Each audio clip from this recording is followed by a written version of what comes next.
Alors, aujourd'hui, on va voir comment faire des dégradés de forme. L'idée du dégradé de forme est un peu comme le dégradé de couleur qui permet de passer d'une couleur, de faire une transition d'une couleur à l'autre avec des étapes graduelles. Le même principe s'applique pour les formes. Donc, pour faire des dégradés de forme, on peut passer d'une forme, mettons une forme simple, un cercle, à un carré. Donc, il y a différentes façons dont on peut procéder. On peut sélectionner les deux objets pour lesquels on veut avoir un dégradé. On va aller dans le menu Objet, Dégradé de forme, et on va faire Créer.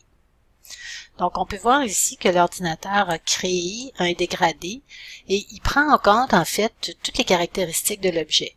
Donc, il passe de la couleur jaune à la couleur bleue, donc en faisant un dégradé au niveau des couleurs, et il va tranquillement, étape par étape, modifier le contour pour passer d'une forme qui est circulaire à une forme qui est carrée. Même l'épaisseur du tracé va aussi se modifier graduellement d'une étape à l'autre. Il est possible aussi également de modifier les paramètres de notre dégradé. Donc, on peut aller toujours dans le menu Objet, Dégradé de forme, Option du dégradé. Donc, on peut demander d'avoir un dégradé, de modifier en fait le nombre d'étapes qu'on a. Présentement, j'ai 8 étapes, donc ça ne calcule pas ni les deux images originales, mais à l'intérieur, 1, 2, 3, 4, 5, 6, 7, 8. Donc, je pourrais modifier en montrant un aperçu, modifier ça ici et augmenter ou diminuer ici le nombre d'étapes à travers mon dégradé. Le dégradé, c'est une fonction qui est dynamique. Donc, si je vais voir qu'est-ce qui se passe au niveau de mes calques, je peux voir ici mon dégradé de forme a formé un groupe.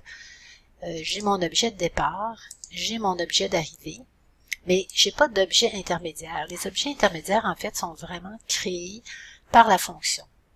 Donc, il n'y a pas de point d'ancrage pour les dégradés, les formes du dégradé ici. J'ai uniquement des points d'ancrage pour mes deux formes originales.